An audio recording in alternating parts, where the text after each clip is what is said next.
Good evening, ladies and gentlemen. My name is Kyle Corvus Crow, and I'm back at the desk for round 2 with Brian Starkey.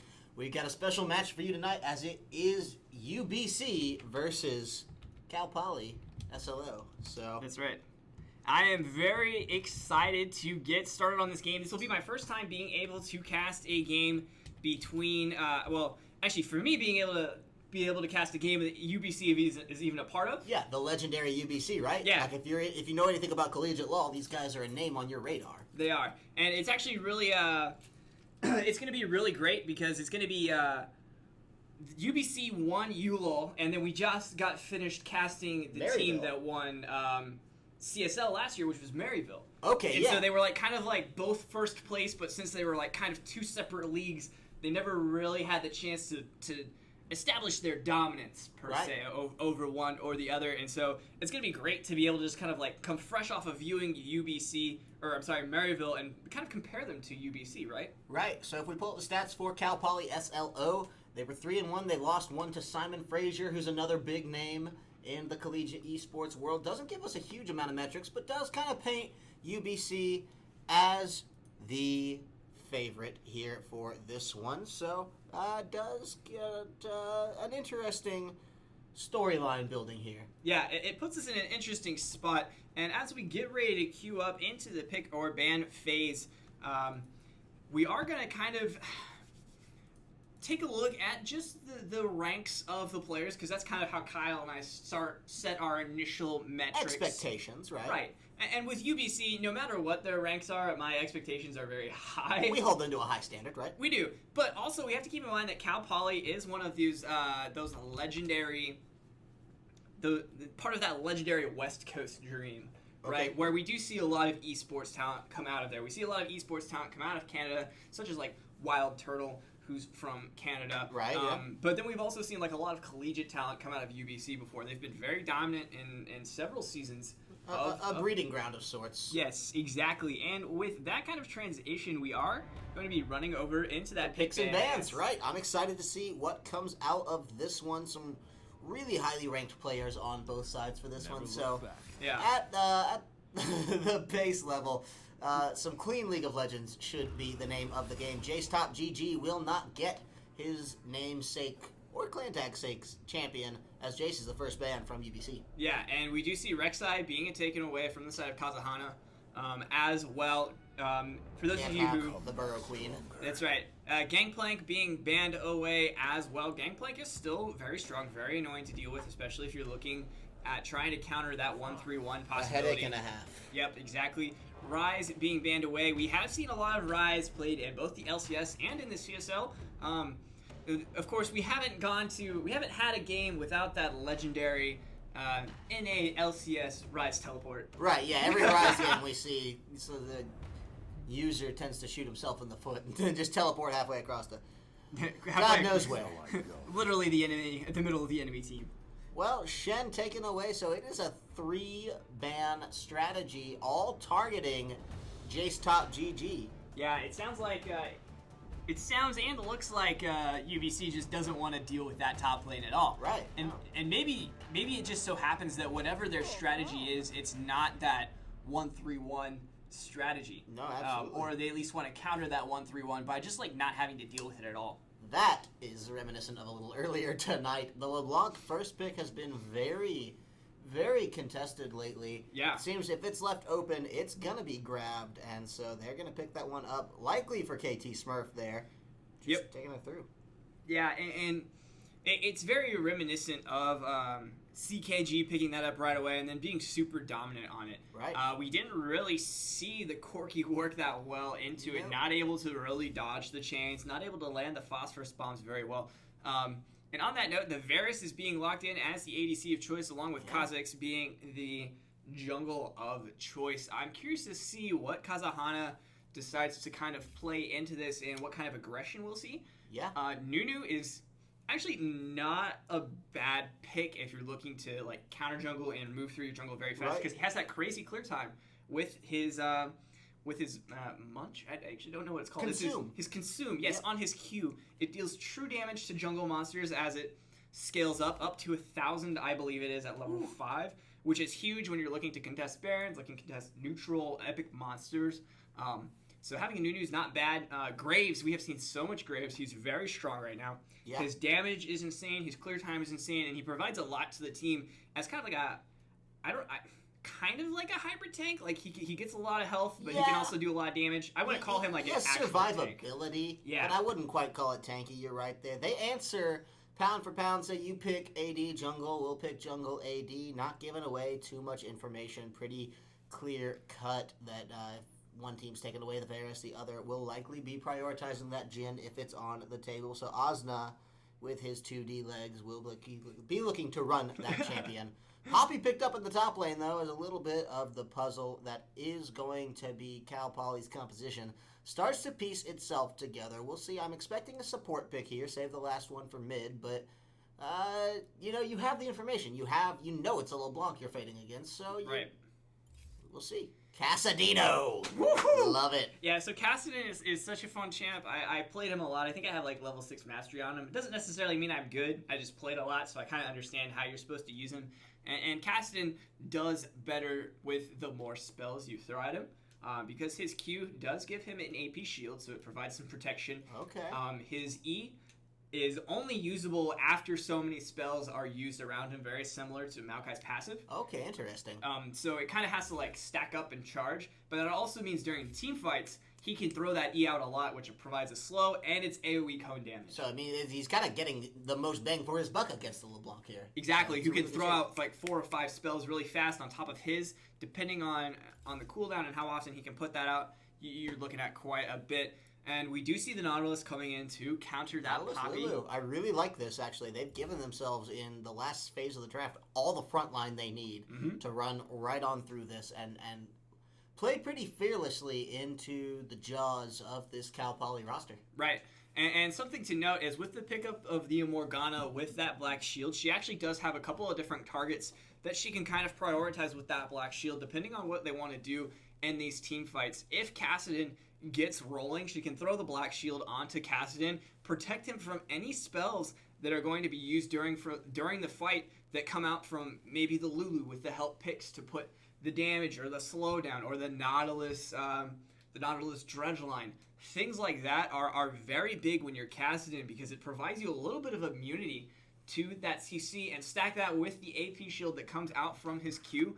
He'll at least have some survivability against the Lulu and against the LeBlanc. Right. No, I'm entirely with you there. It seems like a pretty foolproof plan on paper. We'll see if they can really bring it to the execution stage of things. You know, in project management, they always say the plan's perfect until you start it.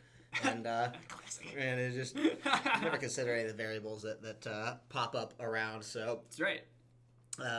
I like, in general, the Morgana pick a lot coming out against the Lulu. Me as well. Varus and Morgana is going to be a very bristled lane, not one that you can get too close to. But if you do, you can really force your way on through. So we'll see what comes of it all. The early gank potential is pretty potent for both of these junglers.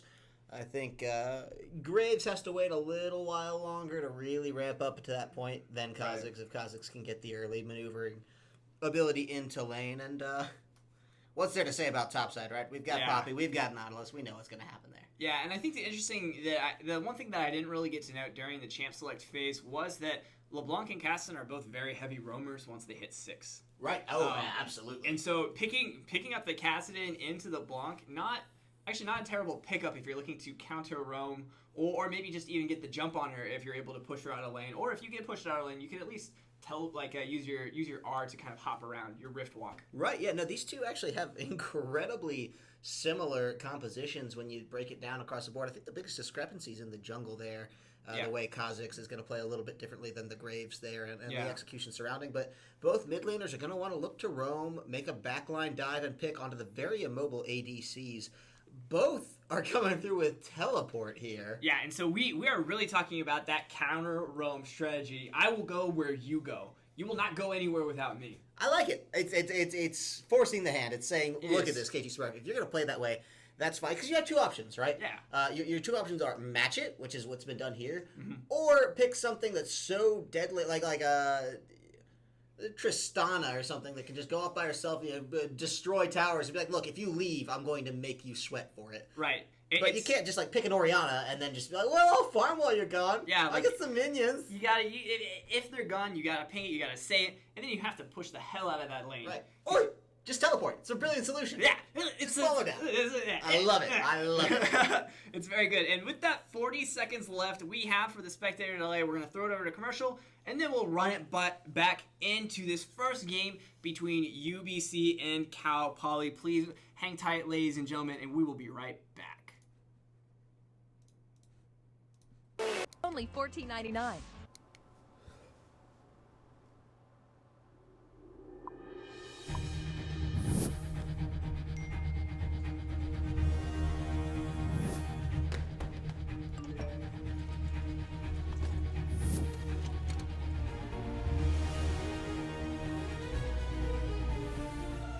Don't miss the call. Download Band. Communication made easy.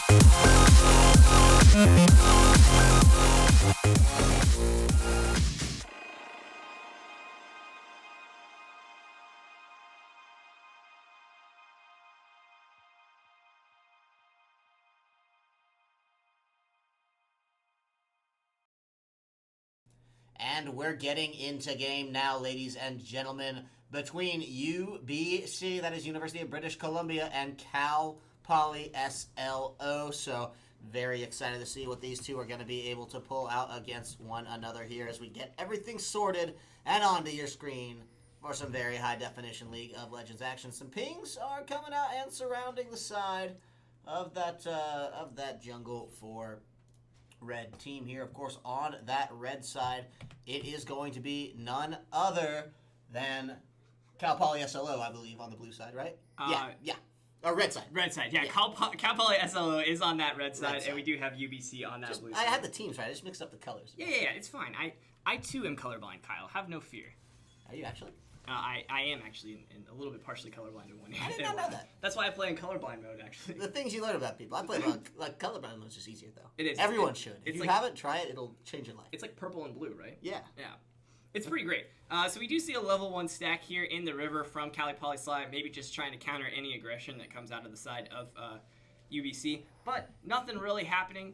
Right, I don't think a comp such as UBC screams we're going to invade you early. Yeah. You might try something cheeky there, but there are some limitations. The Jhin auto attack. Right. And what's he going to... I mean, if you're all stacked up, maybe his bouncing grenade. That'll be pretty cool. Yeah, but it really only hurts after it's killed 1 or 2 minions, at least at the early levels, because that's how it really stacks its damage, is by killing those minions. So not surprising we didn't really see anything too early. I mean, the Morgana has that dark binding to kind of do a little something, but right. not enough to really cause us any problems. No headaches on that side yet, so should be pretty easy. I would expect Morg actually to rush, if not level 1, likely not level 1, but level 2, instead of going for the Tormented Soil, go ahead and put a point into that shield just to defer some of the harass that you're going to be taking from 734 there. Yep. Oh, actually, start the Tormented Soil, so we'll not have the bind early level 1. That's not what I generally see, but what do I know? I'm silver. Yeah, I mean, to be fair, it's not awful to take that level 1. You can use it to put down some free harass. You land it on top of them. It can help you with your wave clear if you feel like you're going to be pushed out, especially if you're playing against this Lulu Jhin. It'll help set up gold income too with Spell Thieves. Yeah, and it'll help set up your ADC to get some really easy last hits as well. So it's not bad. Something we don't typically see, but I don't see a problem with it at all. Sure. And actually right there, real quick, we do see the benefit of that casted Q shield coming out, blocking that LeBlanc Q damage. It is very, very nice to have. He did it again, so he's able to get these free trades by basically just throwing out that Q and timing it against LeBlanc's Q. Oh man, well now we get some early aggression. It is the Kha'Zix versus the Graves, but look at this, a level 1 roam, level 2, I'm sorry, from 734 will just keep the rift pressure in the side of that Lulu, but does come back to bite on the side of Ozna, having to back right off, force the flash out as a combo from Hoplite. Sticks a spear right in the side. Yeah, and that's not surprising at all. Cal Poly Psi, we did see them with their only loss being to Simon Fraser. Depending on what the caliber of their teams were, we can make an argument that Cal Poly Psi is very good. Oh, absolutely, yeah. Definitely very good. And so once they saw that 734 roamed, they knew that was their chance to catch Jin and at least burn that flash, and they did. And Jin without flash early on is deadly. Oh, no kidding. Well, Kazuhana wants to find the Seer, does get a ward over the wall to help spike the early damage, but won't be able to follow too aggressively through it all. And still, with these trades coming out, there are no first bloods yet, but they want to find it. CJ takes that one for himself, says thanks for it. Really good play from the roam. Didn't teleport, just walked down. Yep. Used his flash to get in for the kill, and was able to find it. So they were having a little bit of a rocky start versus the Kassadin. Couldn't quite find the nail to drive into his coffin, but that was exactly what the doctor ordered for UBC. Yeah, that's UBC definitely needed that. Having Nautilus pick up that first blood, not bad. Allow him to take up a little bit faster. Give him some survivability against that Kha'Zix. Give him a little extra survivability against maybe a Varus. And maybe help survive against Casting a little later on. 734 getting caught out, though. Yeah, that's not what you want. Some really great Morgana play coming out of Hoplite so far. This guy's been seriously impressive, but is it impressive enough to keep Salacious Crumbs alive or even win the trade here? Does clip on the corner of a point-blank Q shot and will catch a minion with that one, but thanks to the Jin reload mechanic, Hoplite should be able to scurry away with his life. Both sides really gonna have a hard time calling that a victory. Yeah, that was actually pretty rough in terms of a trade. Salacious Crumbs actually kind of switching back and forth between the targets that he was trying to hit with his piercing arrow. Previously, we saw 734 have low health, and then he decided to shoot the arrow onto Jin Ozma, and so he didn't really prioritize either champion when they were going in on it, and so that made it a little bit more difficult in terms of trading. I personally find that focusing on one champion is the easiest way to kill a champion. Right, absolutely. The old Moscow 5 plan, C champion, kill champion. Right, love it. The good old days. I think the biggest story building thus far is some nice CS leads coming out. Favor UBC, especially in that AD role, but top lane no slouch as well. Actually, Yeah. top lane's just surpassed it now, Right. and so has a very nice padding there to them in this gold game that they're playing. Kazuna coming in, trying to find Lord Gominator, will be really successful so far. Keep in mind, he doesn't have the flash, so that is the Rift Walk burned, and Gominator's out, but that's a guaranteed back with no teleport pressure through it. So KT Smurf is going to come out really well for this gank. Yeah, that was a really good gank, and they played that very, very well. Gominator using that Rift Walk to try to escape the LeBlanc chains, but he still got locked down by it. Right. So it was sitting there on, I think it's a 6-second cooldown or so early on. So it was a pretty long cooldown, not allowing him to Rift Walk as often as he wanted to. So he did end up taking a bunch of free damage that really just kind of gave, like you said, KT Smurf that advantage in the mid lane to free farm a little bit and get some damage down onto champions. Yeah, we'll crush the waves against the tower here, and as they're champions, at a certain point, there's no difference. Just blow through them all. If you're Maryville, right? Oh, yeah. That's the matchup I'm excited to see if we ever get that far. What if Maryville and UBC really just butt heads at any point? Dude, I'm really just sitting here waiting for, like the top 8, like quarterfinals, semifinals, Right. and actual finals. That is when things are going to be straight lit, because you have spicy. so many good teams at that point. Well, here you have in the round of, no team makes it to the round of 16 by being a slouch. Right, exactly, and that's not to be an insult to any of these teams because they're all very good. But then you have some very stick-out teams like Maryville and UBC and RMU that are just so dominant, just no matter what. And you almost always see them come out as a first seed, but it's just it's insane. Right, absolutely. So they're coming through pretty convincingly so far, and I think early game UBC's played a very good CS game that's gotten them these advantages that they have. They had the 1-3-man gank onto Kassadin, and they were able to really force him out through that, but beyond that, I'm actually surprised we're not seeing the level of early aggression from these junglers I thought we might. Yeah, I think a lot of it has to do with both of them pretty much fighting each other off at every turn. And so when you have that time in terms of like getting constantly counter ganked. Oh, they want to repeat. This is roamed. Oh yeah, it does look like it. This is a sandwich they're trying to make out of some Kassadin here. If LeBlanc can burn that Rift Walk off early, yep, just like that, they might be able to dive. Yeah, they've got him with a really nice hook in, but it's not going to be enough to follow up. And actually, Kha'Zix is here. AJ Feed tries to get in. Can't find any damage with his hopping. So, all in all, it's a flash burned for the mid laner of Cal Poly, but no more than that. And the misbinding in the bot lane won't mean any action, at least not for the side of Cal Poly. Good use of heal from Salacious Crumbs to break that cycle of slow and get him out of that. But look at this. They just want to keep pushing. Yeah, and that's the kind of aggression you expect to see from UBC. If you're winning in that mid lane, able to kind of force Gominator to at least play super defensively, and you already have your jungler there in the mid lane as well, why not send him bot, make something happen, burn some flashes? What's the worst that can happen, especially with the amount of dominance we've seen coming out of 7-3-4 and Ozma in this bot lane? Right, you certainly don't need to destroy a Kassadin. It's a very hard goal, but they've done a good job neutering him, and that's going to be AJ Feed. Getting destroyed on his own, that's not what you want. Yeah, he missed his jump, actually, so he was not able to make it over the wall, and that just hurt him very, very badly. Ooh, certainly. It looks like Salacious Crumbs is going to get hit by that Jhin Last Whisper, Jhin W, and...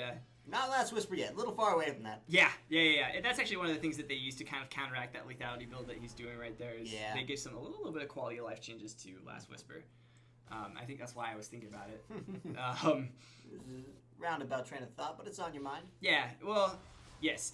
And the other thing that I was going to mention as well about that gank that happened with Kassadin there in that mid lane, part of the reason why that didn't go exactly as planned is because Kazahana did miss his ultimate as well. He whiffed it off to the side, so not as much damage went down onto Gominator as we would have expected had all the skill shots landed. That could have been a much different story. Yeah, absolutely. Kazahana having a little bit of a rougher game early mechanically, at least. Can't say for his decision-making ability. I don't know who the alpha dog is on this UBC roster making the shot calls, but he certainly seems to be running around, playing a good aggressive game, and making the calls for his team where he needs it. So yeah, I'm liking this pressure that they're starting to build around the Dragon side, right as CJ has managed a very convincing push in with his minion wave. Yeah, and something that I feel like we should talk about is that CJ is still 13 CS ahead, but he has roamed mid lane twice and burned a lot for it. First time he got a kill, the second time... A flash. Yeah, he flashed Kassadin out of lane and provided more free pressure for KT burned Smurf. The teleport on the way back, the second... Pretty close around that, Kassadin did, so... Yep. And so we just see kind of a little fight here at the top lane. No, he's been biding his time for the 2v1. CJ should have seen that one coming a mile away when Poppy said, no, I want what should be a losing fight. And all in all, did force the flash out from CJ, so has a taste of his own medicine. Yeah. With a nice gank coming through. Definitely, and Jace Top did not lose any of his summoners for that. He kept his flash, so he does have that defensive item there just a little bit to help provide some survivability.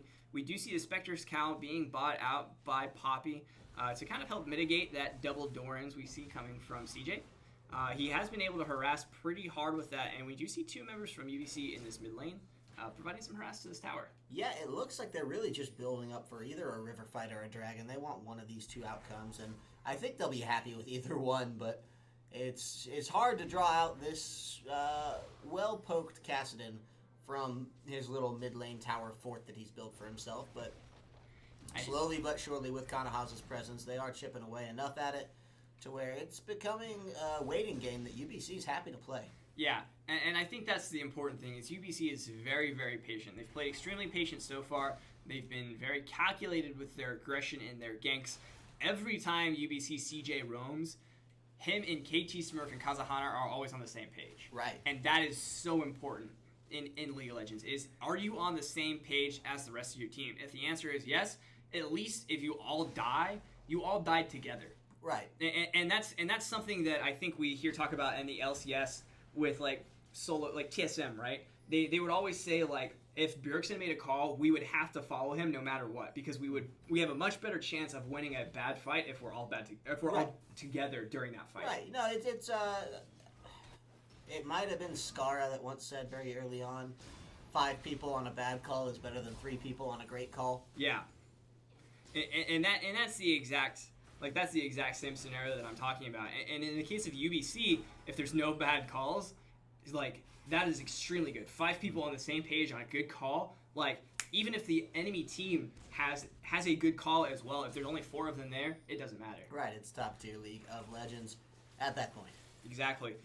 And so I think that's something that we need to be keeping an eye out for as this game gets later, when we get into the team fight stage and people start contesting more than just this first tier turret.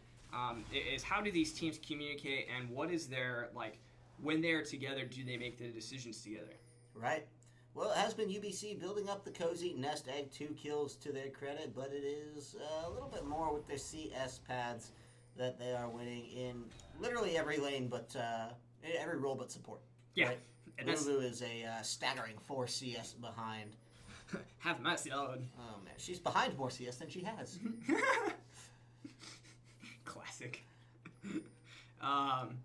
We do see UBC maybe trying to catch out Hoplite here. We do see Varus on the opposite side of the wall. Very good ward coverage from both teams. Just kind of keeping an eye out. Nobody doing anything too crazy. We do see UBC using that scouting pollen to ping out who's where. They all just kind of decide to back off, not trying to make a fight. And that makes me wonder if UBC plays a little bit too passive. We can't make any split decisions based on what we have just seen, right, obviously. But it makes me wonder if they get in those situations where they don't have the vision and they have the lead, they might not just pull the trigger on it. Forcing the Rift Walk, as Osnod definitely looking to pull the trigger there on the 4 times. Does get a nice little pop away. Says, no, Mr. Bugman, not for you. Little bug spray.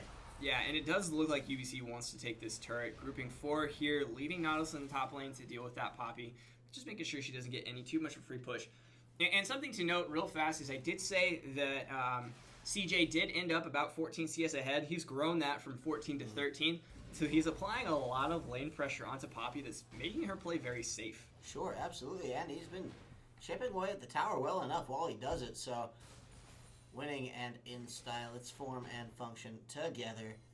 I have to levy a little bit of criticism against both of these teams. I have to just put a little bit of pressure on their macro decisions here. You've picked 2 mid laners with teleport. Yeah. It is not where we should see kind of the center focus of all your efforts be. Yeah. Right? That's why you have 2 mid laners with teleporters, so you can kind of steer away from that mid lane and try to find it in the top. And granted, top's been doing well enough for the side of UBC without it, or try to find it in the bottom. And, you know, Varus is not the safest of ADs. Kazahana proves the point as he finds the kill there. AJ Feed's coming in, but is polymorphed to the tune of more than half his health bar. A nice flash away, but a flash in followed by Hoplite will be the ultimate. Doesn't matter. Kazahana kills it before it can anywhere close to channeling, and now Lord Gominator is the next to fall. It's a double kill for the Jhin, and 6-0 just like that. They find 4 for UBC. And I think that was a very good attempt by Poly wow, I just forgot. Cal Poly. Yeah, Cal Poly. Goodness me, I had all the words and they just weren't going together. We've been casting a while tonight.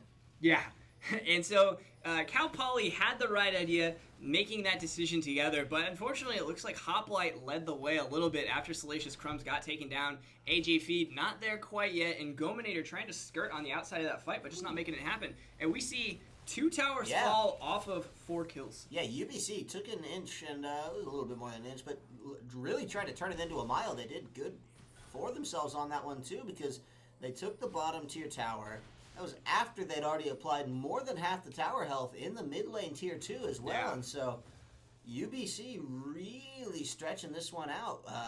Good play to them, but may give up the Mountain Drake in the wake of those backs. Yeah, and that was kind of the macro play that you were talking about. Not necessarily the teleport play, but definitely getting that fight that they wanted to win, and then applying that accumulated pressure across the map. Yeah, absolutely, and they did well for it. Really good play from the side of Cal Poly, though, to take that dragon really free. Yeah. They've lost a lot, sure, but if we conclude that as that trade being over, they then started up the Dragon and found a really good window to take it on in. Now Jace Top GG, though, will no longer be top as he goes to the grave, and they're going to pick out yet another tower here for the side of UBC, building a very convincing lead 18 and a half minutes into this game. Yeah, I mean, this is...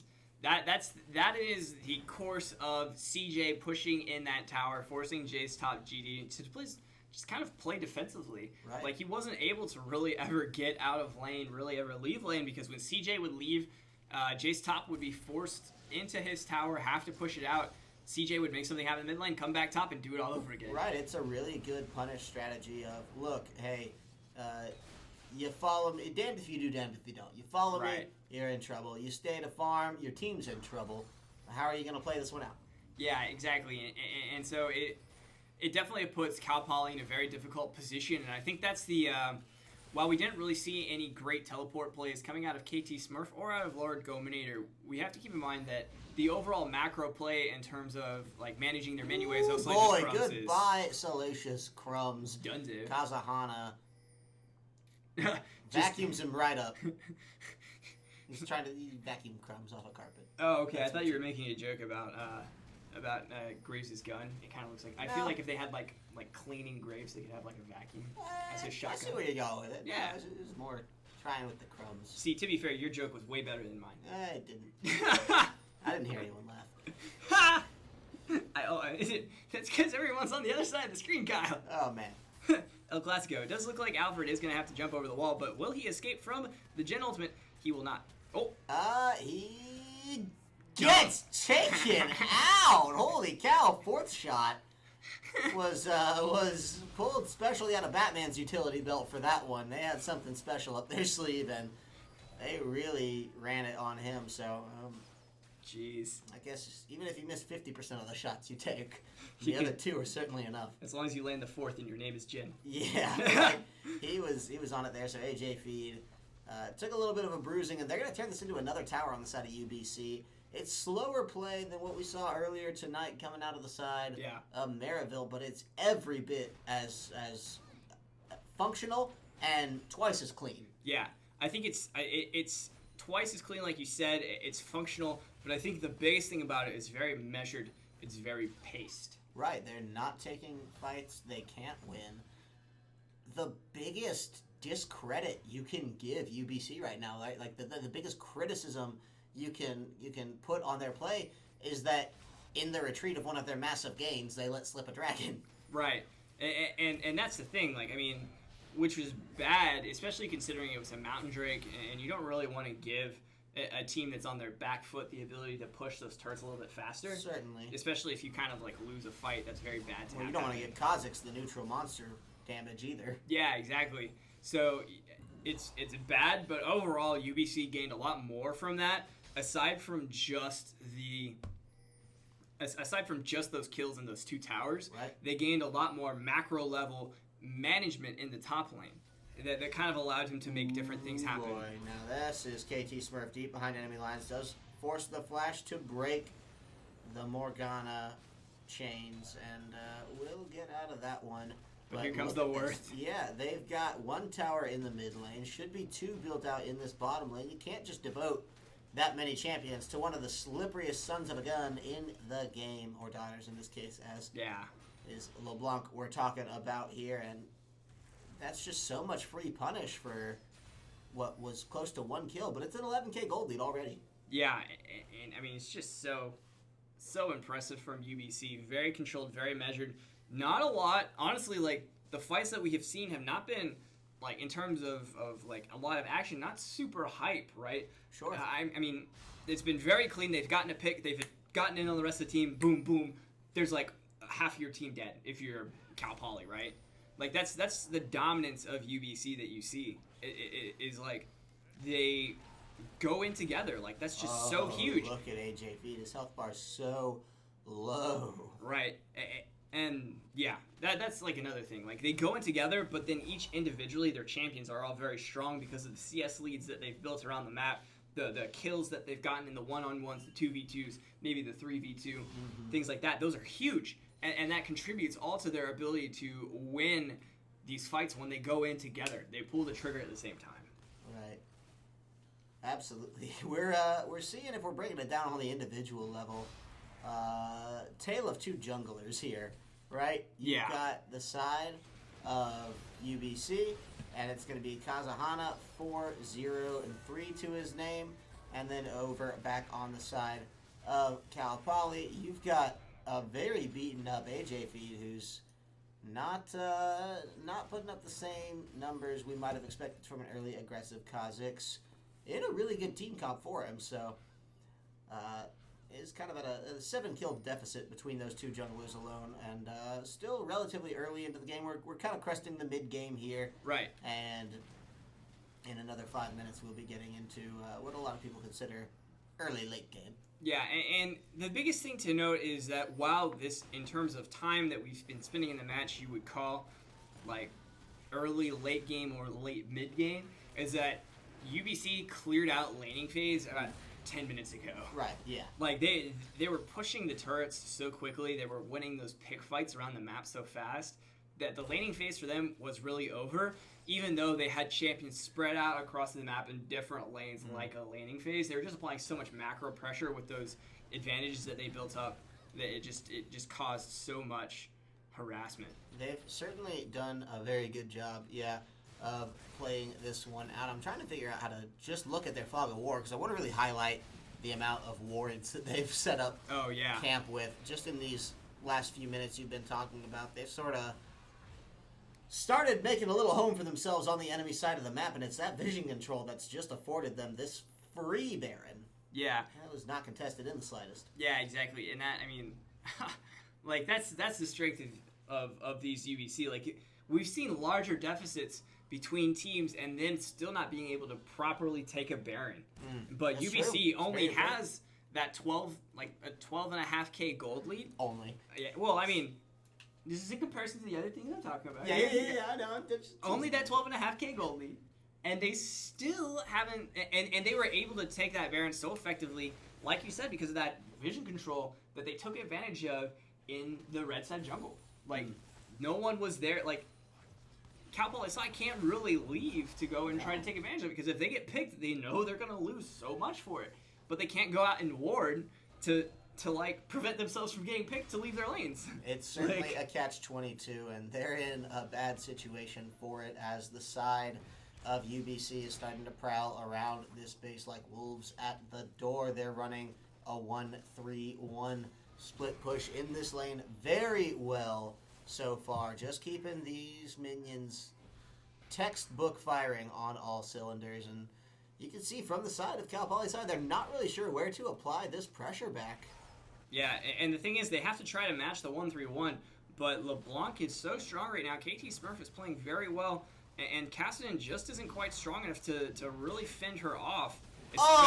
Nice shot. The teamwork coming in from Jin does make the dream work of Gominator. There's the tower gone. They're going to look to crack over the inhibitor, and just like that, the members are ready to rotate in. 50K gold. They're up 15 in the grand scheme of things, and look to stretch that out. Kazahana coming in very, very strong. Salacious Crumbs will not be delayed by the CC, but will be delayed by the death timer at the hands of KT Smurf, coming in with some absolutely vicious play. That is going to be inhibitor number 2. The death timers aren't that long, as Castan's up in about 10, so I doubt they'll try to push for more off of this one, but still, so far, they're maintaining their perfect record. Yeah, my guess is that they will try to push some more. They are going to send Nautilus to that top lane to try to push in that third inhibitor turret, get their third inhibitor of the game, and that wouldn't be an awful call, right? No. They have the Baron for the empowered minions, and they've got the buffs from Baron, so they will get this very easily. Cassidy is going to get caught. Here comes the team fight. It's a good knockback from the Poppy there. Kazahana trying to maintain his perfect record. No one wants to be the one that gives up the first kill yet from the side of UBC, but Ozana says he's going to come in and make a case for it as he flashes in as AD into the middle of things. AJ Feed will be the next to fall as a double kill comes down for the side of UBC. 16-0 Coming close to that 20k gold lead. 2 towers left on the map. Make that 1 as the minions do the heavy lifting on the first Nexus tower. 1 remains, and it looks like it will fall here and now. That's going to be it, ladies and gentlemen. They are circling the drain on this, and in 28 minutes, 16 unanswered kills, 20,000, unanswered pieces of gold in the pockets between them, and 11 towers to 0. This may have been the cleanest game of League of Legends I've seen all season. Yeah, I would have to agree with that. Up until about the time that they got the Baron, they were only 12.5k gold ahead, right? Or like it was shortly after the Baron that they had that 12.5k gold lead. And then and then right after that, once they started pushing in the towers, like that's when we really saw the 20k gold come up. Like that was 8,000 gold from the towers, 8,000 gold like across the board between kills and everything else. And so overall, it's not surprising to see how quickly UBC really kind of rallied after they picked up that Baron. No, it was a slow roll, but it was like a steam engine, right? The train is never fast taking off, but once it gets up to a little bit of speed, it hops from 50% to 100% really quickly. Right. And once it's there, it's a juggernaut that's just going to charge right through. Yeah. And so they certainly played that very immaculately. It felt like the side of UBC was firing on all cylinders. Yeah, and I think the reason that we feel like UBC was going slow is because we just watched Maryville. Yeah, that's true. It's all comparative, isn't it? Yeah, and so I think our perspective on having Maryville before and now having UBC, it's two completely different styles of play that are both extremely effective. Absolutely. Absolutely. And I think, like I said, the side of UBC is a much more technically perfect game. And so they certainly rallied with that one. I think, so in tennis, right? Tennis is one of the most interesting sports for me in the global scheme of things, because it's not like other sports. Football, American football, is a young man's game. Yeah. It's something most get out before their 40th birthday. Right. Not everyone's Tom Brady. Right, yeah. Then the side of basketball, baseball, very much the same. You get some older guys up in there, but tennis has this really weird curve to it, where you get young players versus old players is always a really interesting discussion. Right. Because biologically, the human athlete reaches their physical prime somewhere between 23 and 25. And within those ages, that is the strongest your body's ever going to be. It's the quickest. It's the most reactive, and that's kind of peak time for plenty of athletes around the world. Mm-hmm. But in tennis, you've got a technical game to worry about, right? Yeah. So you've got this degree of, you can put a 24-year-old brute that can just hit a ball harder and with more power and force than anyone else in the game, and just deliver these crushing blows against one of the most technically perfect players in the world, who's taken 10 years after his physical prime to just get every swing perfect and every nuanced step of his craft down to an exact science, and it makes for some of the most interesting competitions and competitive games in the world. Yeah. And so to see some League of Legends kind of parallel, like I really hope we get to see two teams of this style clash at some point, is where I'm going with it. That's what all this tennis talk is building into. Is I'm hoping that we get served up some League of Legends that is just, raw power versus technical precision. Yeah, and I think it's kind of like, if we bring it back into League of Legends terms too, it's like if we look at Season 4 of League of Legends, right? Okay. China versus Korea. Yeah. Korea very technically sound, but China is just like, I'm gonna fight you. Like, I heard you like to fight. Yes, absolutely. So I feel like that's kind of like, that's almost the exact same parallel. And with that that transition, we're actually going to get ready to set up for the next game. Right.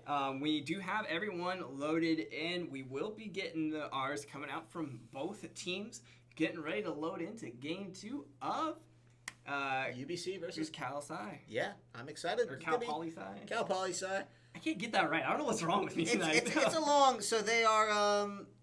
They're actually Cal Poly Sci SLO or Cal Poly SLO. Okay, so there's no Psi. Yeah, there is no Sci. I guess it's Cal Polytechnic San. We looked it up. It's like San Luis. Something. I couldn't tell you. Yeah, hang on. We're gonna look it up for you guys because this is pretty dope. I bet you there's people in chat saying what the name is. Yeah, and sure. We're just like not.